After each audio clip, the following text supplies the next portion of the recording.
and welcome back to Mika Reacts and Reviews, where we react and review to things on the internet. And today we are returning to Maher. The guy has been on a roll lately, and we're going to do his new rules, words matter. Uploaded 2 days ago, has 1.3 million views and 37,000 likes. So we're going to right into it, but before we do, if you like this type of videos, please like, comment, subscribe, hit that bell to get the notifications when I do upload. All of that really does help with the algorithm, guys. And if you'd like to support the channel even further, you can donate. My PayPal me link is in the description box below and also in the comment section. Of course, it helps, but you don't have to. You can just like, comment, subscribe. And another way you can support the channel is to join my brand new YouTube membership program. Each tier gives you different perks like shout outs, free merch, discounted merch, handwritten letters from me, social media connects. It's a great way to stay connected and another great way to support this channel. Other than that, you can just sit back, relax, and enjoy the video. Alright, here we go.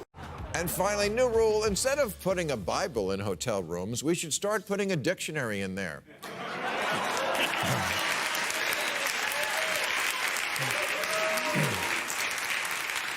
Because apparently nobody knows what words mean anymore. George Carlin famously had the 7 words you can't say on TV.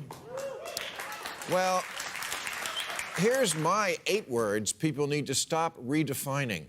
Hate, victim, hero, shame, violence, survivor, phobic, and white supremacy.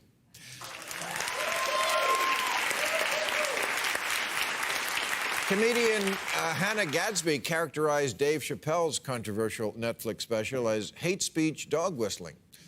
Well, dog whistle refers to when someone puts things in code because they're afraid to come out and say what they really think. That's what you get from Dave Chappelle? He's afraid to say what he really thinks? Dave Chappelle says exactly what he thinks, and I kind of hate that phrase, dog whistle. To me, it's almost the same thing as like microaggressions. It's almost like you can just fit that word into anything to fit your narrative, because if it's a dog whistle, then everyone else doesn't really hear it, but you understood it, so just trust you that it was a dog whistle because no one else got it but you. And it's so weird how some people on certain political sides are the only ones that ever really hear the dog whistles these days. Anyway, let's continue.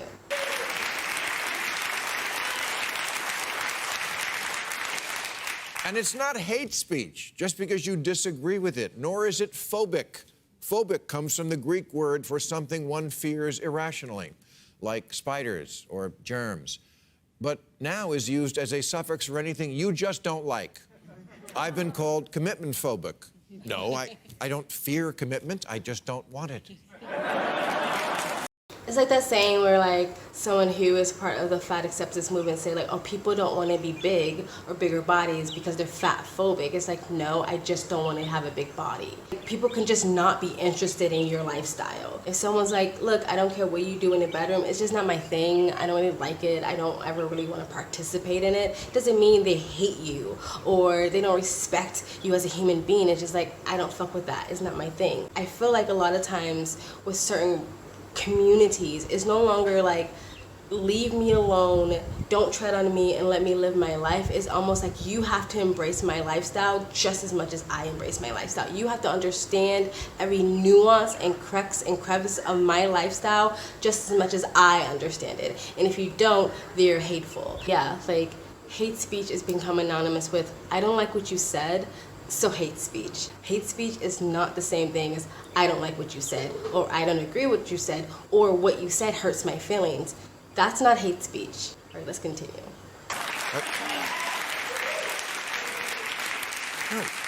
Other people do. Great. I don't call them single phobic. I don't like bowling. I'm not bowling phobic. And if I talk about how wrong I think it is to force women to wear a beekeeper suit all day, that's not being Islamophobic. I just don't like it. And I bet they don't either. I went as a ghost for Halloween once. I lasted about 20 minutes. I travel a lot and I've been to a lot of Islamic countries, and you do see that and you do feel bad. But I don't think like every single person in that community don't like it. I'm pretty sure there's a women in those communities that embrace it as part of their culture, but there's also women in those communities that don't want it. The problem is when it's forced and you don't actually have a choice. You can disagree with a part of someone's culture. It does not mean you hate the people in that culture, and it doesn't even mean that you hate the culture in general. You're gonna say like, this part of the culture I don't agree with. There's cultures in certain part of the world where they do female genital mutilation or female castration, right? I can say I don't agree with that. I think that's barbaric. That doesn't mean I hate that culture. It doesn't mean I hate those people, and it doesn't mean I hate that country. It just means I don't agree with that part of that culture. You can disagree with parts of my culture. Doesn't mean you hate me. But again, I feel like, especially with this new generation, they completely miss the point of nuance. They don't understand that you can have nuance in thinking. It's just like, it's black or white. You either love everything, you accept everything, or you hate it and you're a bad person. It's like, no, I'm an adult. I'm a grown up, and as a grown up, you can have nuanced thinking. Anyway, let's continue. Also in the category of we just don't like it, so we're pretending it's something else, is the word violence. Last year, there was a staff mutiny at the CBS drama All Rise when some of the writers, I'm sorry, I meant victims, took issue with a scene where two women are in an elevator and a naked man gets on, and they just continue talking calmly. And if you think that's offensive, you should see how the guy pushed the button.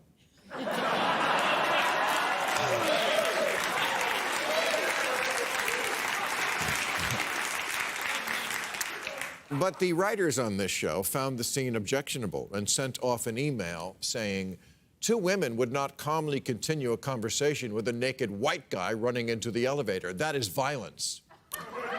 No, it's not. Violence is when it hurts. It usually involves leaving a mark of some kind.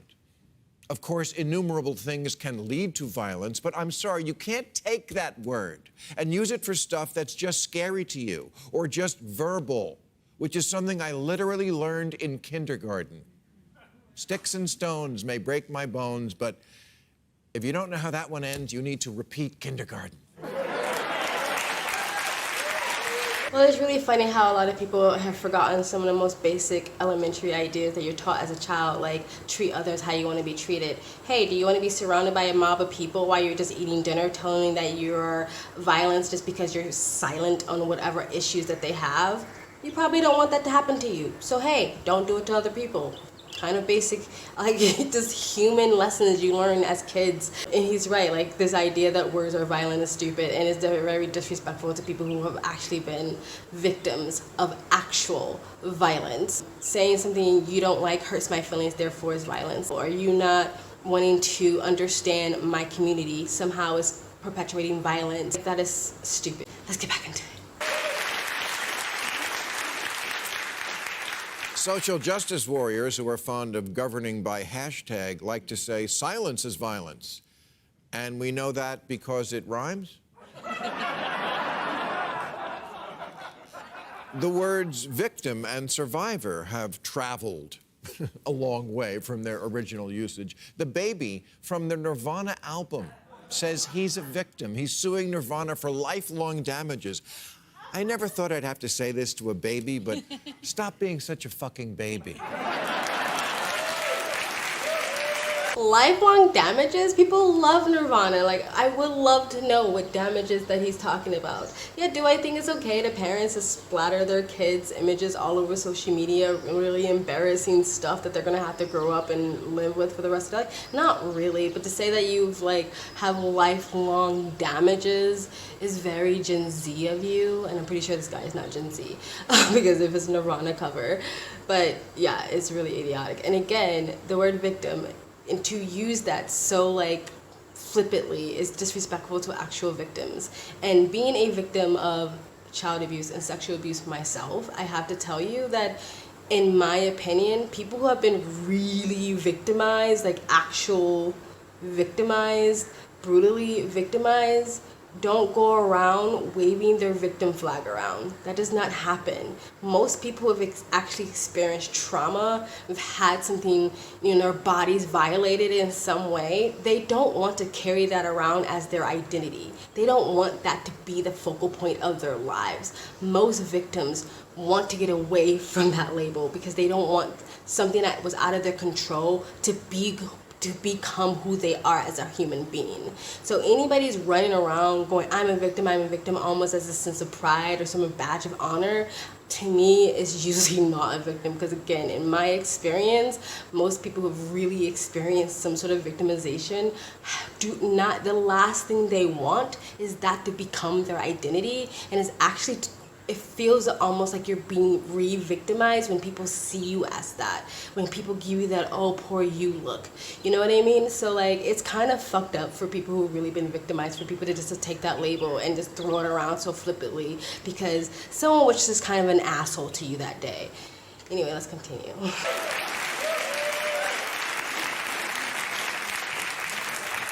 You're not a victim. There's no reason you can't have a normal, happy life just because people look at you and think baby penis. It didn't hurt Trump.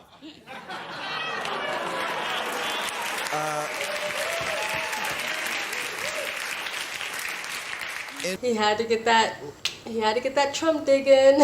He's not gonna ever get over that. Okay, let's continue. In 2010, the New York Times used the term white supremacist on 75 occasions. Last year, over 700 times. Now, some of that, to be sure, is because Trump came along and emboldened the faction of this country that is truly white supremacist. It is, of course, still a real thing. But it shouldn't apply to something like, as more than a few have suggested, getting rid of the SAT test.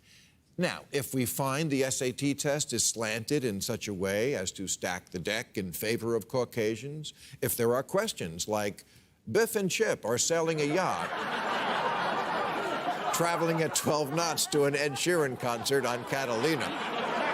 If Catalina is 26 miles away, how many White Claws should they bring? Yes. Then maybe. I'm pretty sure that's not a real question. If it is, that's ridiculous. Like, I used to actually lean towards that idea that these aptitude tests were not racist, but like classist. Like, for example, there might be a picture of a kettle, and it might say, what is this? And a multiple choice might be kettle, pot, teapot, pan. And people who grew up in lower income communities might pick pot because they've never called it a kettle. It's not really used maybe in that community or those areas. And then they would fail that question because the correct question would be kettle. But maybe someone of a higher economic income, they would understand that is a kettle and not a pot. You know what I mean? Like, I kind of lean towards that belief system, and maybe it is something that needs to be redone in those tests, but getting rid of aptitude tests at all is, to me, I don't think is a good idea. Maybe there should be other qualities that colleges, universities, people who are, applying for jobs, they should be looked at other things. Aptitude test doesn't necessarily tell you everything about a person. It doesn't tell you how self-sufficient they are, their leadership skills, the communication skills, the ability to be entrepreneurs and stuff like that. So there's other things that should be looked at other than just aptitude tests, but to just get rid of them altogether is stupid and probably kind of leans into the idea of bigotry and low expectations. All right, let's continue. Yeah. But of course, the SAT doesn't have questions like that, so it becomes a kind of ludicrous exaggeration that makes lovers of common sense roll their eyes and then vote for Trump. Now, are there snowflakes on the right? Wait a minute. What? Did he just say common sense people vote for Trump? Was that a slip? Did you guys catch that? All right, let's continue. Snowflakes on the right? Of course. There's no whinier little bitch than Trump himself. But this kind of stuff does tend to stick to the left a lot more. Have you ever heard a parent call their child their hero? What party are they probably in? My kid is my hero. Why? He's 6. Did he pull someone out of a burning building? Why? I was gonna say the word hero has been changed. Like hero now means you announced your pronouns on TikTok. No one thinks about the firefighters or the people who are actually saving people's lives, the people who dedicate their entire lives to like feed a whole tribe of people. Like no. Heroes is if you are a guy and you decide to wear pink and put on a dress. All right, let's continue. Hero. Look at the way he shares his Ritalin. You do realize how stupid it sounds to imply you want to grow up to be your kid? During the pandemic, everyone was a hero. Now, for sure, frontline medical workers really were and are. But then it spread to civil servants and then anyone who just went to work. Postal employees, Amazon stockers. One day I found myself saying to the guy collecting carts at Ralph's, "Thank you for your service."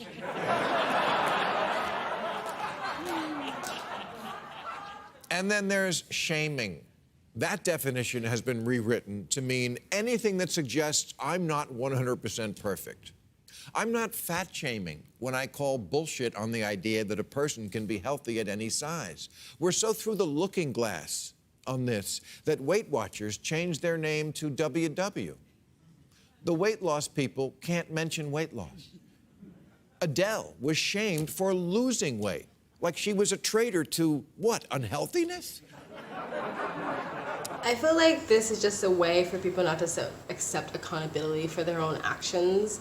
You know what I mean? Like, you did this to yourself to make yourself unhealthy, and I'm pointing that out to you, but instead of you taking accountability for that, you just say, I'm shaming you. It's not really even my business, but I'm just saying. Even other things that are even more risque, like me growing up as a female, my mom always taught me how to protect myself going out into the world, how not to make stupid decisions so I didn't get myself into bad situations like sexual assault and stuff like that. I'm not saying that any time that ever happens to anyone that it's their fault, but when I hear about stories of girls drinking to excess and doing a bunch of drugs and getting into cars with men they don't know, I am not saying that anything that happens to them is their fault, but it's like simply saying you could have made better decisions along with the men in the car isn't shaming. It's just me trying to give young women some tools and accountability for themselves so they can protect themselves and not rely on everyone else around you just to be a good person. Like, you have to be accountable for your own safety. It's not really anybody else's responsibility to do it. It shouldn't be anybody's else right to violate you, but it's like you can't even talk about that anymore because then you just say like, oh, you're victim shaming or something like that. It's like, no, I'm just saying these things so younger girls can hear it and be like, oh, I shouldn't just go out and be a messy drunk and not look after myself and not understand my surroundings and put a bunch of substances in my body that's gonna knock me out and I'm not gonna know what's going on. No, you have to be self-sufficient. You have to make sure you're okay. Doesn't mean if something happens to you, then it is on you, but it is still your life and your body. And so you should be the one among anybody else protecting it. Anyway, let's continue. When I have reported the statistic that 78% of the people who died or were hospitalized with COVID were overweight, that's not fat shaming. That's fat splaining. It's what the CDC should be doing. And this is the essence of why word inflation is a problem. You can try to change reality by changing the words, but you can't. It just stops you from dealing with it. One of the bad guys in 1984 says, the whole aim of newspeak is to narrow the range of thought. Yes, it's Orwellian. And you know what they say, Orwell never ends well.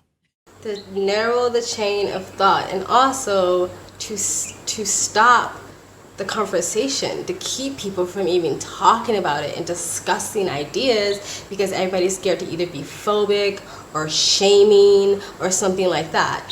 So it just stops the progression of ideas and beliefs and the evolution and of moving forward because everyone's too scared to say anything. which is what some people will like. Anyway, tell me guys, what do you think of this video? What I said, what Bill Maher said, let me know in the comment section below. Please like, comment, subscribe, hit that bell to get the notifications when I do upload. All of that really does help with the algorithm, guys. And if you'd like to support the channel further, you can donate. My PayPal link is in the description box below and also in the comment section. Of course, it helps, but you don't have to. You can just like, comment, subscribe. And another way you can support this channel is join my brand new YouTube membership program. Different tiers, different perks, and it's a great way to stay connected and a great way to support this channel. And also, I have a second travel vlog channel. I travel as a lifestyle, or I live abroad. If you'd like to know where I am in the world, go in the description box below, hit the link, go subscribe to my travel vlog channel, and or follow me on my travel Instagram. My stories is usually what's most up to date, and you guys have an amazing day. Bye!